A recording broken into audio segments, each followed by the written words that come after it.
Good morning, everybody. For those of you just connecting in, before we get started on OSHA record keeping, just want to make sure that everybody is connected to the audio successfully. Just had maybe a hiccup or so a couple minutes ago, and we just want to make sure everybody is able to hear my voice, whether you're listening through the phone or your computer.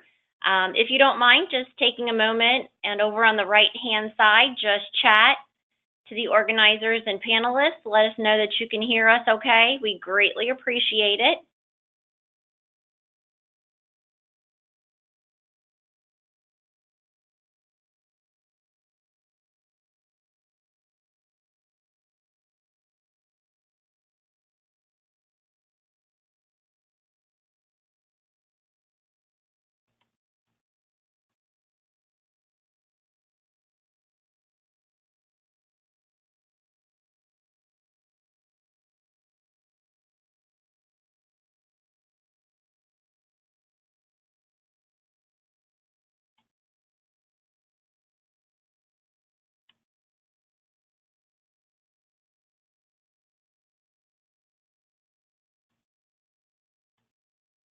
Okay, it looks like everybody's connected, so I apologize for that few minutes of a delay getting started here.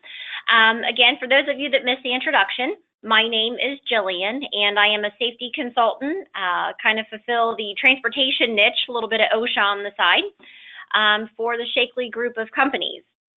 I am a new member to OTA and look forward to hopefully putting some faces and with names and shaking some hands as the next year is ahead of us. I look forward to meeting a lot of you. Today's presentation, though, I've been given the opportunity to kind of let everybody, if you're not aware, alert those of you that there is a new OSHA record keeping online reporting standard, and it's hitting the transportation industry. You're not alone, definitely not being singled out. It's affecting manufacturers, construction, and a lot of different service industries. But with that being said, I thought the presentation and this education piece, bringing it to the OTA members, because obviously everybody falls in the transportation industry, will get everybody up and comfortable and confident to submit their OSHA record keeping requirements by the December 1st deadline. The presentation, there's definitely plenty of slides here, but because we are down to an hour limit, if there's any questions or concerns as I progress through the slides that I'm not able to address or they're not really clear, definitely you'll have my contact information in the closing slide.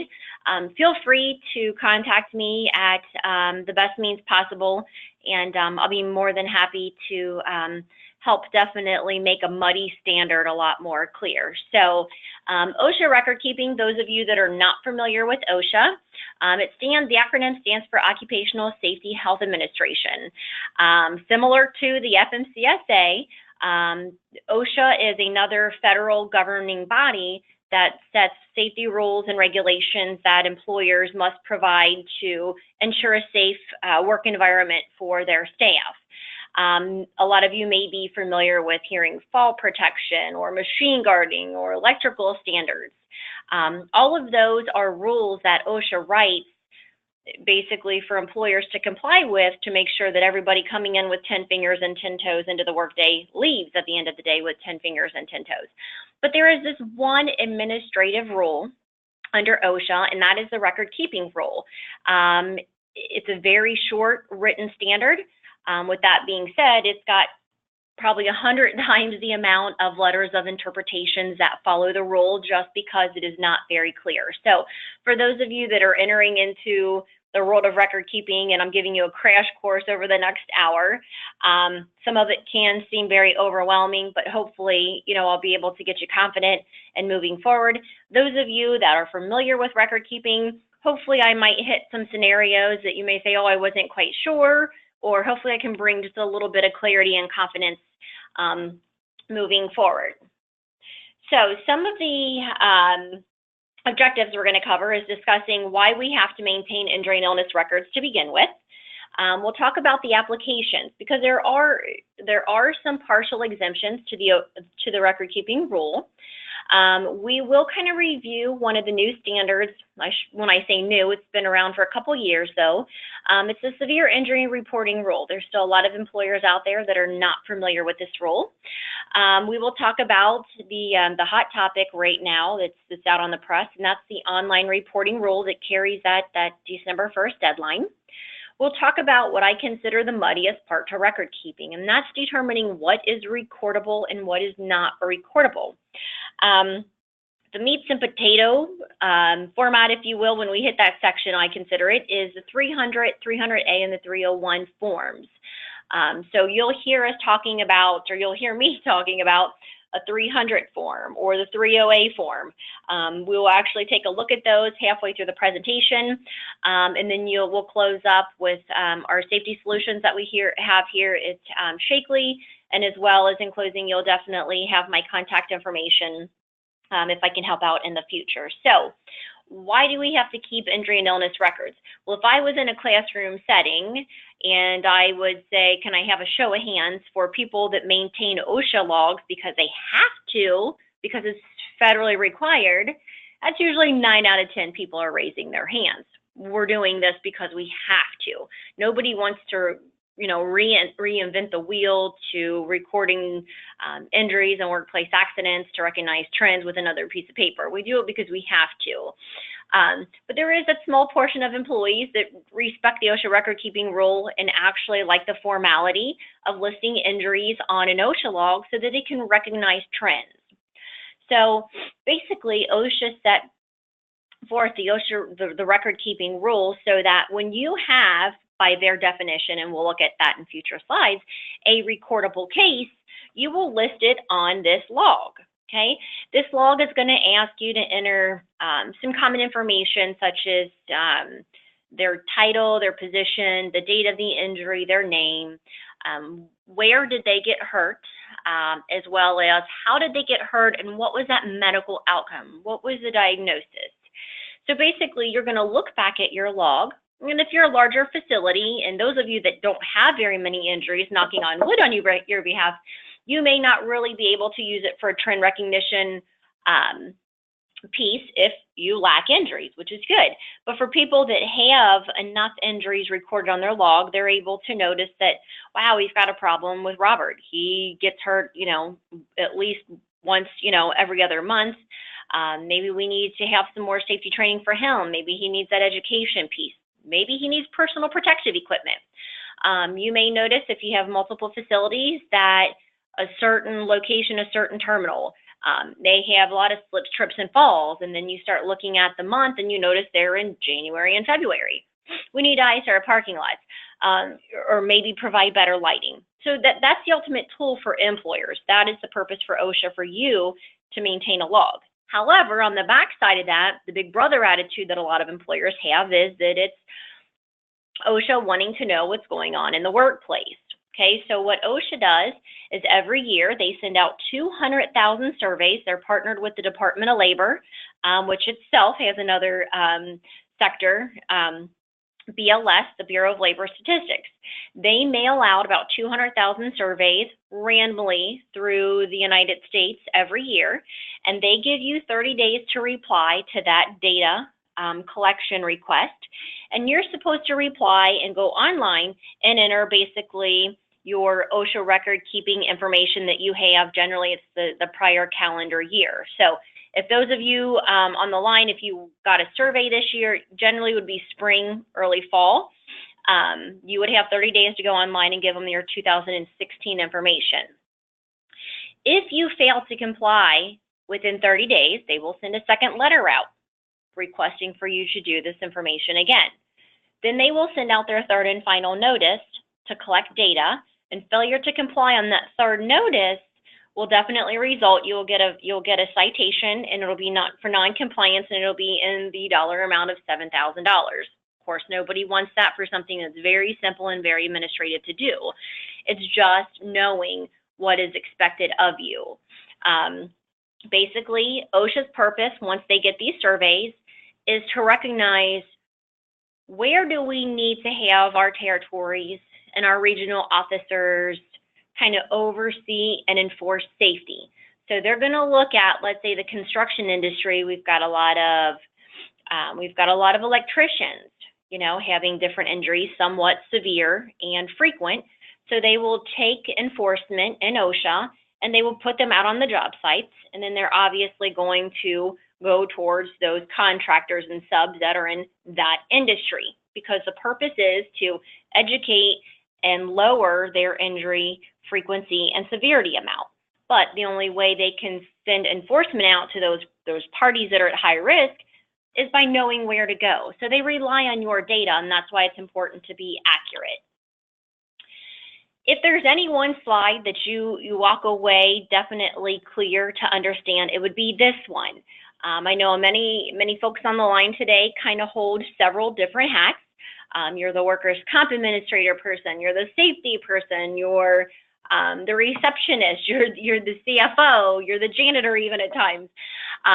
So it's just very clear that when you are dealing with your OSHA log, if you do manage the company's workers' comp claims for Ohio, remove that workers' comp hat, because a common misconception is that if you have a workers' compensation claim filed by the Bureau of Workers' Comp, the Ohio BWC, you're automatically going to get your log out and put that claim, that injury, on your OSHA log as well. If you do that, you could be cited for over-recording. A lot of employers have the thought that, well, if I record it on there versus not, it's probably safe than sorry, just to put too many than not have it on there. And again, that's inaccurate, because OSHA's relying on your logs and your data on placing enforcement out in the field. So if you're making yourself look like you've got a lot of injuries that are happening frequently and they're severe, and you're truly not, and a lot of those injuries don't even need to be recorded on a log, enforcement's truly exhausting their staff and where they need to be focused. So you need to understand what is recordable and what is not, and that's what we'll go through in a few slides here. As far as exemptions, nobody is fully exempt from the OSHA record-keeping standard, okay? There are partial exemptions. So if you have 10 or fewer employees, and this does include seasonal, part-time, temporary staff, you are partially exempt from record-keeping requirement as far as maintaining the actual logs themselves. However, regardless if you're one man in a truck, you must always notify OSHA of fatalities within 8 hours. That's always been a rule. But January of 2015, OSHA added that to say, you now must contact them within 24 hours of being made aware if there is a work-related amputation, loss of eye, and inpatient hospitalizations. And there's several different ways that you can contact OSHA. One is the 800-321-OSHA toll-free number. One is to call your nearest OSHA area office, or you can go online at the link below. If you just go simply to OSHA.gov, on the very front of that page, there's a big block there that will say, report a severe injury. And at that time, you'll put in your injury data information. They will give you a call, generally 24 to 48 hours later, and ask additional questions. And then that way they can determine really if a future audit would be warranted or not. 33.33% of severe injuries that are reported do end up in a wall-to-wall inspection. So just be aware of that.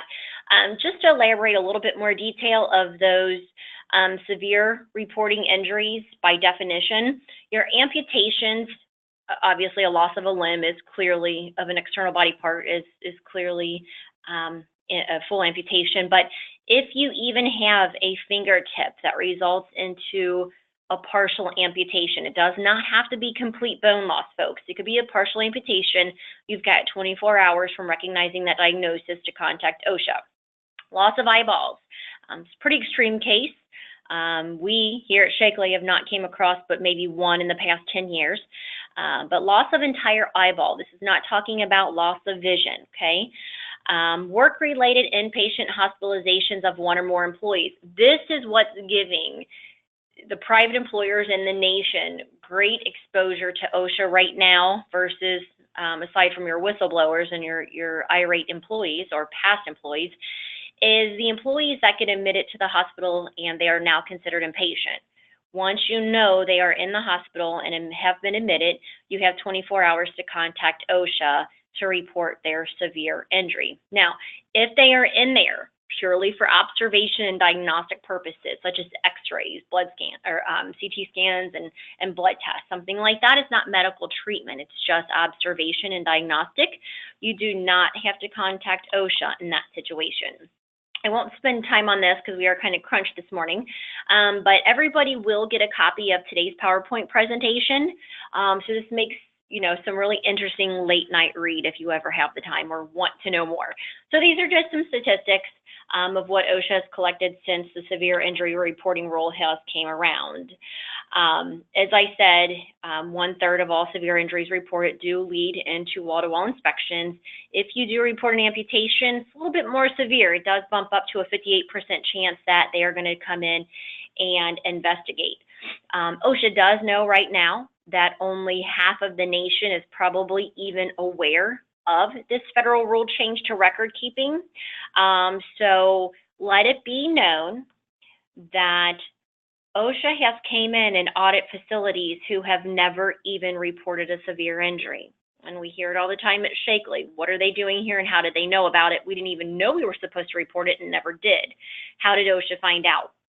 They find out from a severe situation would be the result loss of life, a coroner's office may call them.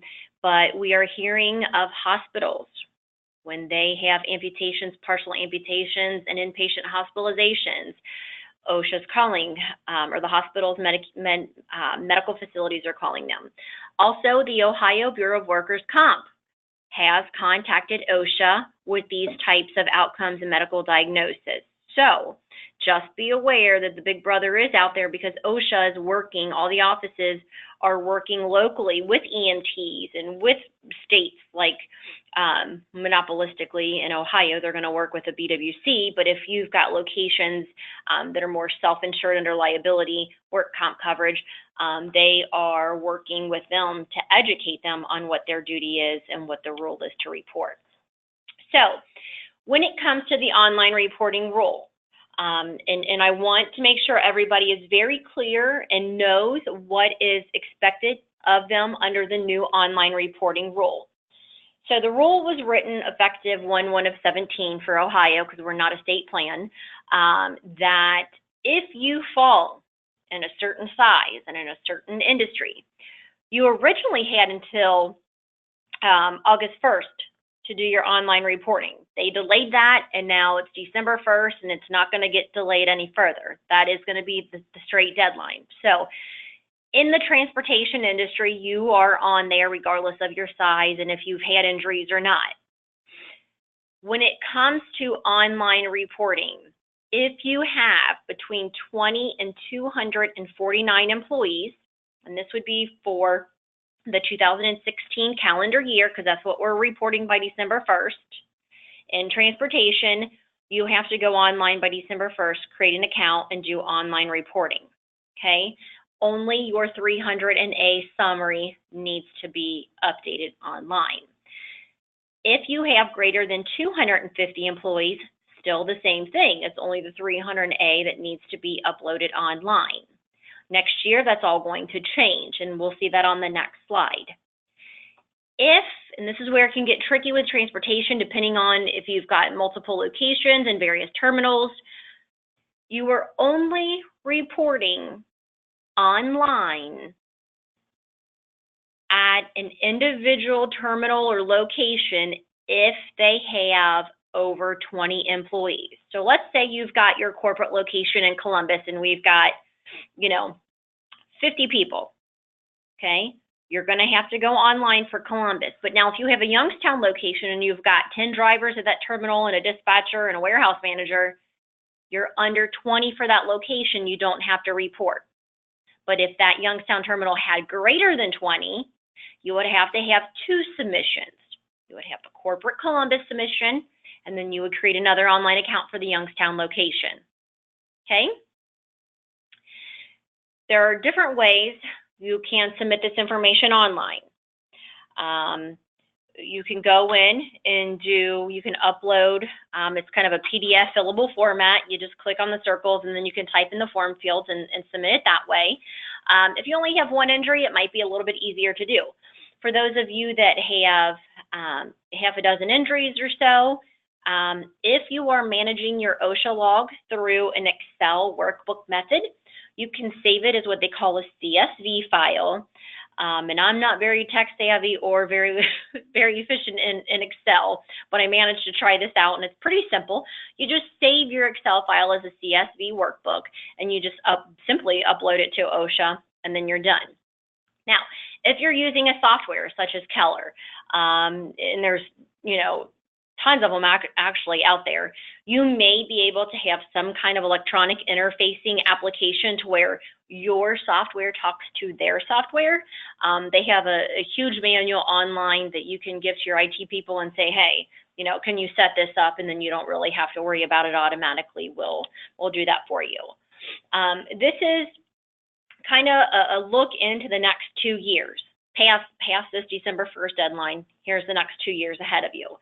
So if you're always in the transportation industry and you always have between 20 and 249 employees total, all locations year-round, you're only going to always submit the 300A form, the summary. If you know, it's more statistical, it's just a whole bunch of numbers, okay, no injury details are on there. And if you're 250 plus, this year is the only year that you're just going to have to submit the summary. But every year after that, and the deadline has kind of came up, you're going to have to submit all 3 forms to record keeping. That's the 300, the 300A, and the 301 form, okay? Next year, it's July 1st. The year after that, it's March 2nd. Happy birthday to me.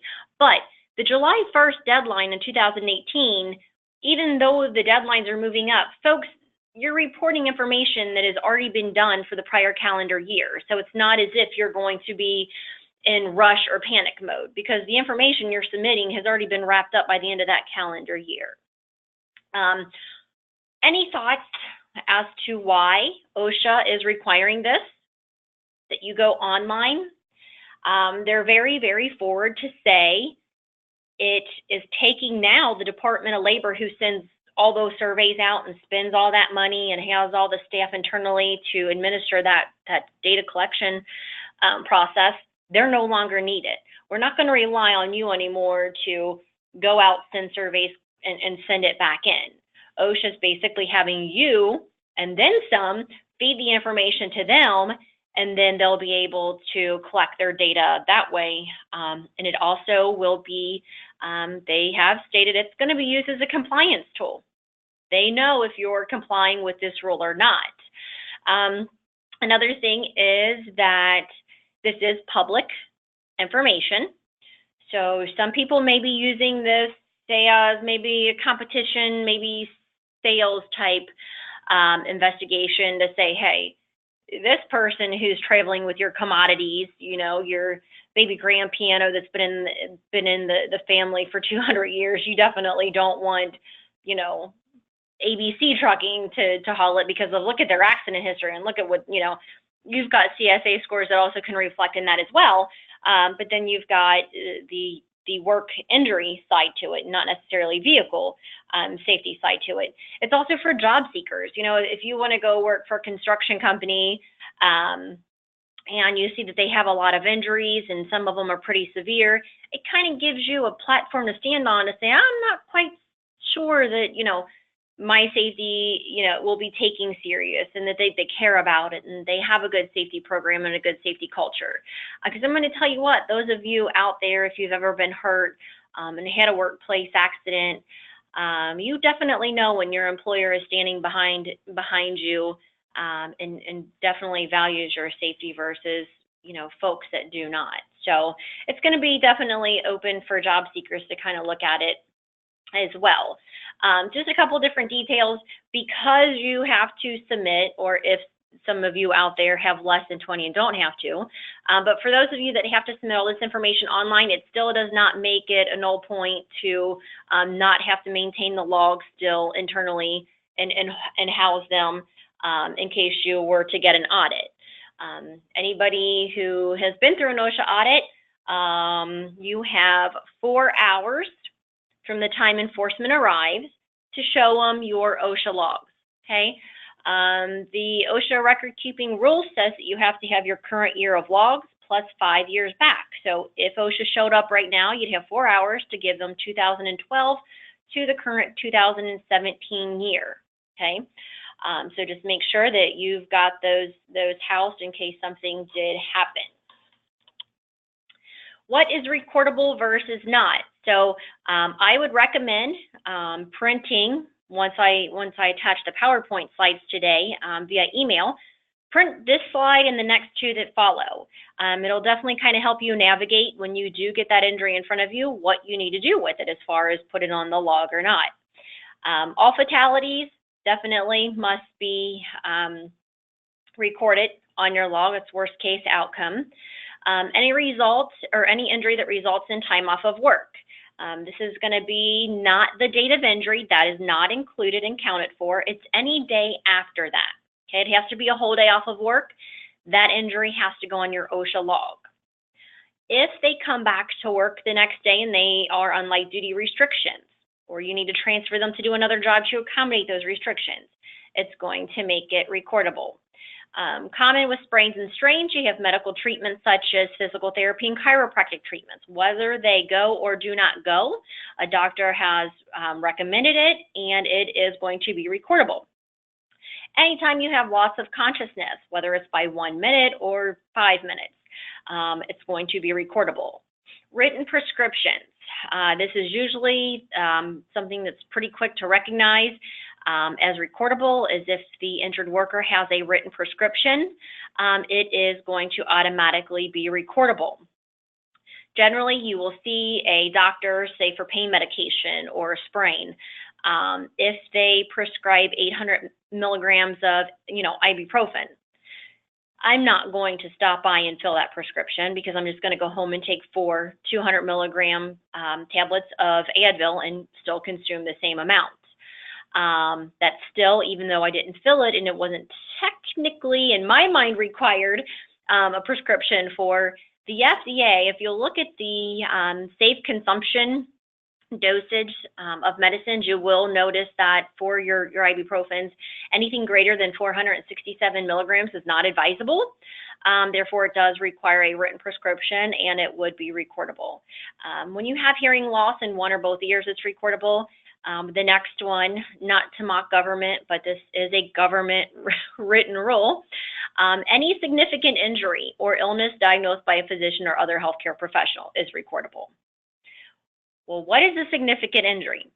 So I actually called. I've got a relationship with a few of the folks that were responsible for developing the OSHA record keeping standard and that still stand by it for clarity purposes. And they said it's for third-degree burns, fractures, compound fractures, loss of limbs, amputations, any medical outcome that would require treatment medically is recordable. If a physician recommends medical treatment, the employee does not follow suit to the remedies that are recommended or the therapy that's recommended, it's still going to be recordable. What is not recordable? This is going to be when your employees are hurt at the workplace, but they're not required to be there. That means they're there voluntarily. If they fall and get hurt and need stitches, it's not recordable. Now, if you require they come in on a Friday and you do not do electronic deposits and it's icy and they fall and they need stitches or they fracture an arm, because you required them to come in and pick up a paycheck, that situation would be recordable. Some of the others down on the list are pretty obvious. Voluntary participation in health and wellness programs. We've got a lot of them here at Shakely.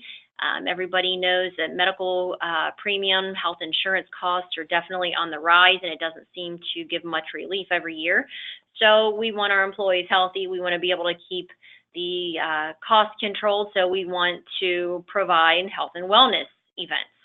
All in good, support it. Just make sure you are not requiring they participate, because once it's no longer volunteer, again, it could be recordable. Motor vehicle accidents on the company lot during commute. This means I'm coming in for the day or I'm leaving for the day. Would not be recordable.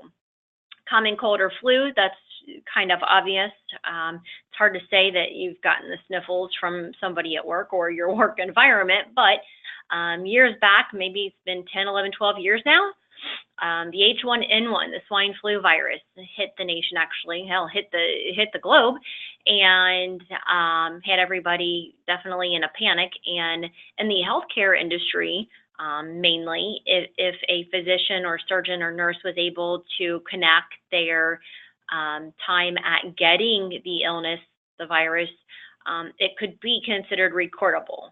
But I don't think we have any nurses and doctors on today's line. Mental illness, we're all born a little crazy, so we can't blame the employer on that, perhaps aggravation, but that's not recordable. Employees that perform work duties out of their home.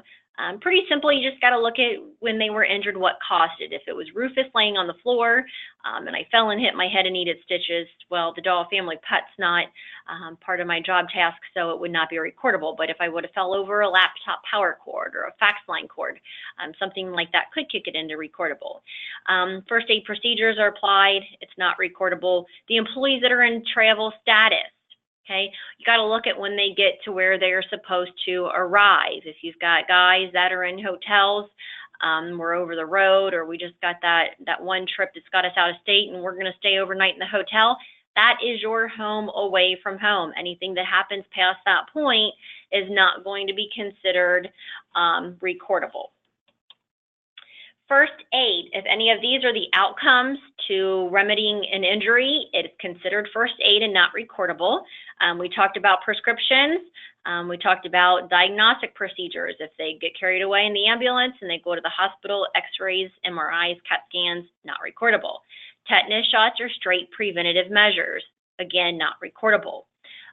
When you've got lacerations and open wounds, if they just flush it, dry it off, and bandage it, it is not recordable. But if it gets towards deep enough or wide enough and they need to use sutures, also known as stitches, also Dermabond is a surgical glue that's more and more popular for scarring purposes every year.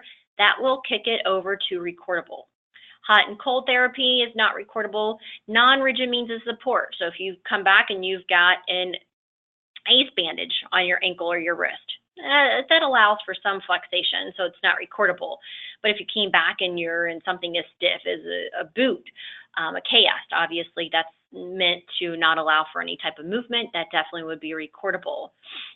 For those of you definitely with garages and mechanics, you may have seen some fingers that have been pinched, pulled, and caught in between metal or even doors. This is where you will see them take a tiny drill bit and go through the bed of the fingernail to relieve pressure. All that blood comes squirting out. That is still as invasive as that is to be. That's still only first aid, but generally followed by that, you are going to have an antibiotic because you have an open wound, which would make it recordable. Eye patches, not recordable. So when it comes to your foreign bodies in your eye, we're all subject to them, even sitting here training and talking. We're all subject to floating foreign objects. As long as they're able to flush it out, it's not recordable. If it gets embedded and they need to numb it and there's medical apparatus, then you definitely need to record it when they have to pull it out. Your finger guards, when you've got sprained and strained, twisted fingers, you'll see them come back with, it looks like an aluminum metal blue foam on the inside finger guard. Sometimes it'll be taped up. It looks like it's going to be pretty rigid means, but it's not. It's a finger guard and they bend like a piece of aluminum foiled. So it's not rigid. Finger guards would be first aid and not recordable. We got a question coming in. If we use staffing company for employees, if a staffing employee is injured, on whose OSHA log should that be reported to, ours or the staffing company? And that's a great question. We actually cover that in a few slides here on the frequently asked questions we get. When it comes to OSHA log, it's going to be, if you are the daily overseer You have the day-to-day supervision, you control their environment, personal protective equipment, responsible for training them on the job. It is going to have that injury on your OSHA log. But to the flip side of that, for workers' compensation purposes in the state of Ohio, the staffing agency is responsible for the actual claim. So that's a very good question. Thank you. The three forms we're going to take a quick look at is the 300, the 300A, and then your 301. Okay, this is your 300 form. This is the OSHA record keeping form. If you look to the bottom, you will see that this is the Excel method, the Excel workbook method. So I've got 3 worksheets, and those are all the 3 forms. Top right-hand information, company information's pretty obvious. Again, these are per calendar year. If you look down to column A, this is going to be your case number. I use claim number for reference, but you can use any random number. Last 5 of their social, their employee ID number you can use. Obviously, their name, job title, date of accident, all self-explanatory. Where the event occurred. I did an OSHA audit last year, and the gentleman had put at work on all of his injuries. He was not being sarcastic, but if you're recording injuries on an OSHA log, I would hope it would be at work. Is it, you know, when he was considered injured, if it's recordable. But OSHA is looking for something specific. Parking lot, warehouse B's, hallway, you know, secretary's office, anything. Describe the injury or illness. Because some of your employees may write, you know, a whole paragraph on how they got hurt and diagnosis is just as lengthy, OSHA will allow you to use 2 rows, okay, to fill this out. Abbreviate as much as possible. Now, the next 4 columns over, G through J, you are only required to mark 1 box. That is the worst case outcome, okay? So obviously, fatality would be the most extreme. If somebody had missed 1 day of work, not including the date of injury, you would have an X in column H. If they came back, but they had restrictions and didn't miss any time, then you would have an X in column I. If they came back the next day, didn't miss any work, was not on any restrictions, but got a prescription, then you would have an X in column J, your other recordable cases. Now, column K and L, this is where the maintenance part to record keeping comes. You're going to track all the days they've had off of work and then all the days and if or on light duty. Now, in column K and column L equal 180, you stop counting, okay? Over to the right-hand side, you've got, technically it's column M, but you've got 1 through 6. This is where you're going to classify the injury. Probably 99.9% of the time, you're going to have an X under injury. For your skin disorders, that will include your contact dermatitises, your cellulitises, your poison ivy rashes. Those are all under skin disorders. So if you keep your log in an Excel format, at the bottom, you will click to the OSHA 300A worksheet. And over on the left-hand side, all of this information is automatically going to autofill. You, on the right-hand side, at the end of every year, your duty is going to be to fill out the average number of employees and then the total hours worked by employees, okay? Average number of employees is not just opening the warehouse door and saying, hey, John, how many people are here today? Okay, we'll put that on the log. You need to determine, are we paid 52 times a week or 26? That's weekly, then biweekly. And then you need to, aside from each one of those paycheck periods, write how many paychecks were issued those periods. Okay, like week 1, 10, week 2, 5. At the end, add them all up and then divide that by the 26 periods or the 52 paychecks. That's going to give you your employee average. Total hours worked, not holiday, not sick time, not vacation. This includes regular and overtime pay. One of the biggest errors on summaries is the signature. That yellow highlighted signature block is not for the company representative that is managing the log. You're not signing to certify all the information is true and accurate and blah, blah, blah. Who needs to sign that is the company executive, because OSHA wants the uppermost level member of management to take a look at what type of injuries and to what degree, frequency, and severity they are occurring. And that's what this form simply does. This 300A form, again, all of you, if you have over 20 employees, will need to submit online to OSHA by December 1st. This is the summary. This summary also should have been posted, your 2016 summary, should have been posted in the workplace in a conspicuous area by your time clock Department of Labor folders or posters between February 1st and April 30th of every year.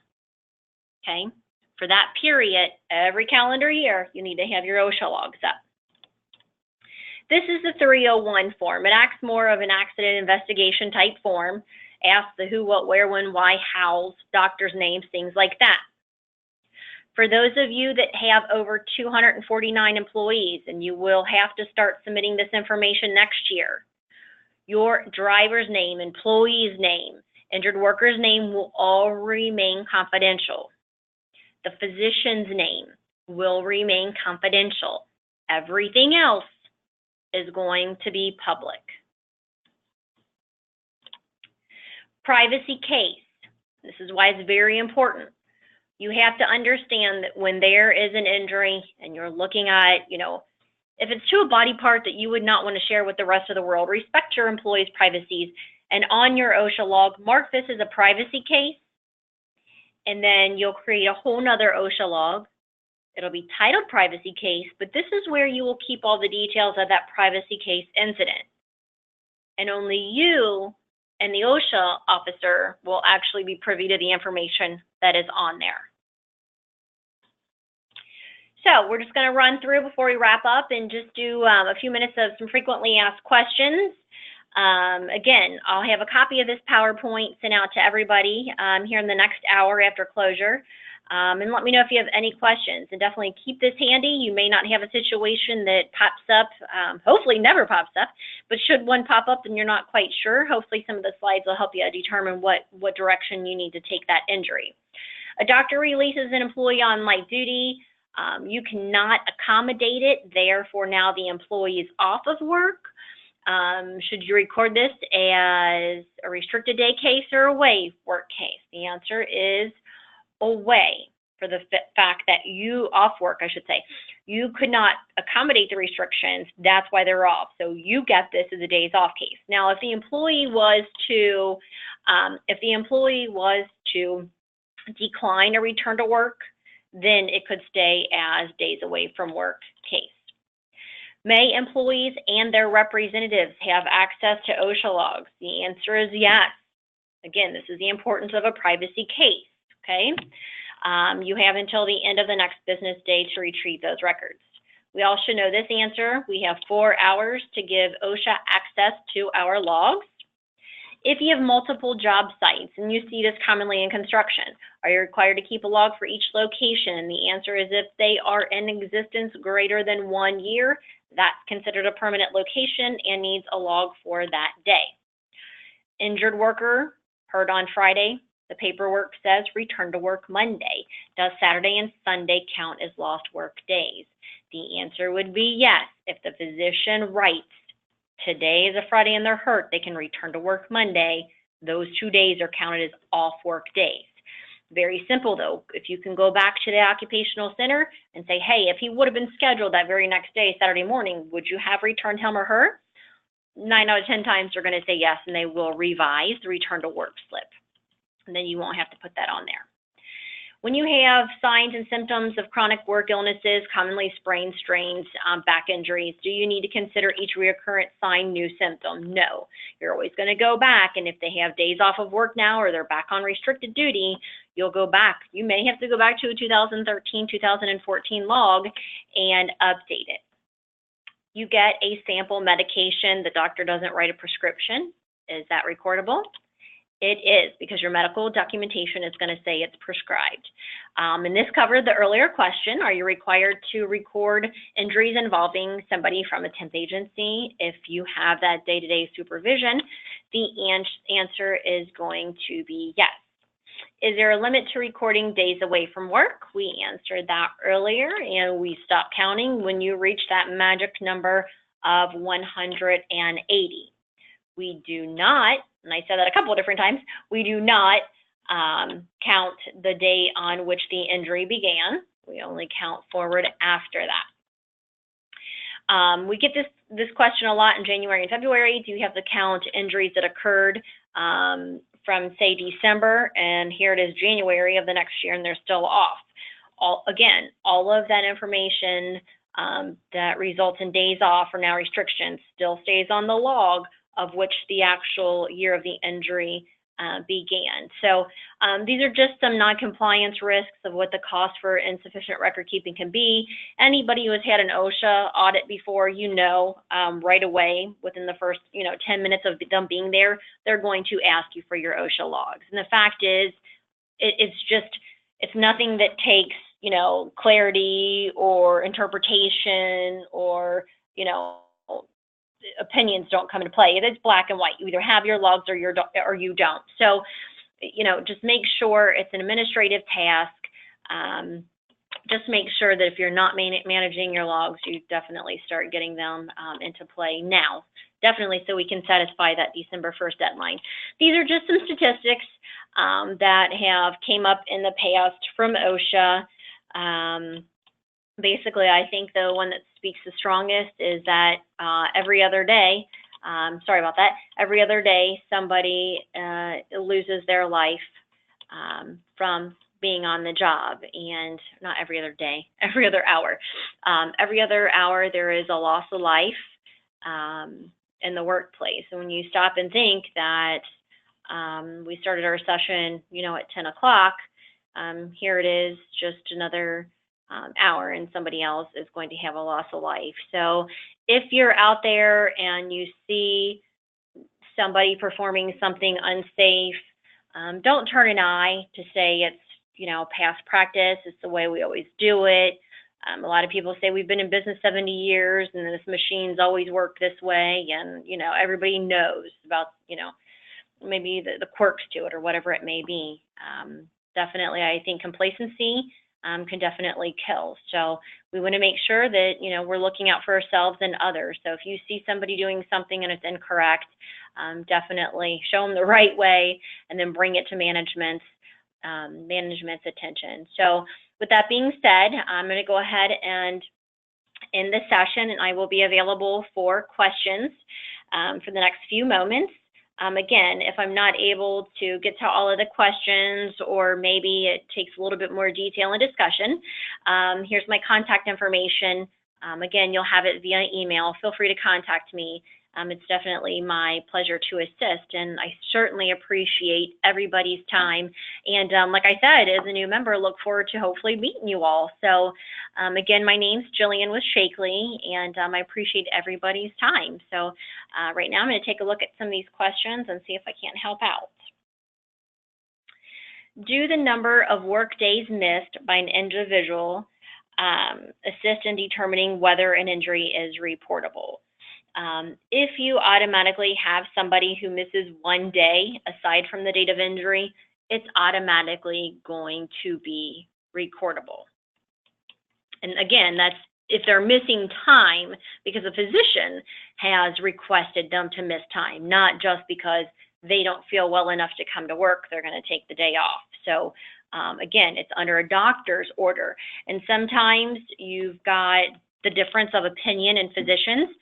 They may be seeing a few different doctors. They may be seeing one that the company or the BWC requires they see, then they may be seeing their own. OSHA was kind enough to say that if they're seeing multiple physicians and there's a difference of return to work, you definitely, as the employer, have the right to determine which physician you're going to trust and follow for record-keeping purposes. Do you know if gas stations, truck stops with convenience stores is required to report information to OSHA using the online portal? That's a very good question. There's a lot of companies. You've got hotels with restaurants in them. You've got car dealerships with garages on them. So you've got gas stations, truck stops, convenience stores, depending on the main purpose. So, and what I can do is, if you're not just straight transportation, you've got multiple services, we have to look a little bit deeper of your industry code. So we have to look at what the sole purpose to the company is. That federal tax ID states that you what? That you are fuel, diesel filling station or convenience store, because that could make the difference. So if you could reply to my email after a copy of this presentation goes out, if you want to reply to it, give me the company name. I'll definitely search into the structure a little bit more, and then I'd feel more comfortable telling you if you do or not. We just need to identify that sole main purpose of the company entity first. First aid, IV fluids for dehydration, or a medical only claim. So again, when we talk about the status of a claim, medical only or lost time, a medical only claim, they still could have missed days. And then under OSHA, even though, or under the Bureau, it's still considered medical only because they've missed less than 8 days of work. But remember, to OSHA, just 1 day missed is going to be considered lost time for them, to where you'd have to record it. IV fluids is not recordable. That just kind of goes back to prevention. So it's a good question. So IV fluids would not be recordable. That would be your first aid only. I think we had another question in here. No, we don't. Maybe I looked over one. So, but I appreciate everybody's questions, and thank you for hanging on to this morning's presentation from Monday morning. Could have had a better, exciting topic than record keeping, but it is what it is. So hopefully everybody's got, some clear direction on how to progress and meet the online reporting requirement by December 1st. Just simply go to OSHA.gov, and they've got a few scrolling screens. One is to report a severe injury. One is to provide your online record keeping data. You click on that and you simply just create your own username and password. So if you're waiting for OSHA to come with you on directions and on a unique username and password, you will not get that. So you have to take the initiative and go in there by December 1st. So, but before you submit that, if you just want me to kind of take a glance at what you're doing and how you're doing it, it would be my pleasure to kind of give direction and just another set of eyeballs. That's what I'm here for. So again, everybody, thank you for your time. I look forward to meeting all of you, and give me another hour or two, put out some fires and grab some caffeine. I will get comfortable and I will settle back into the attendance list today, and I will shoot over an email attaching today's presentation. So everybody, enjoy the rest of your day and finish the week out strong. Thank you.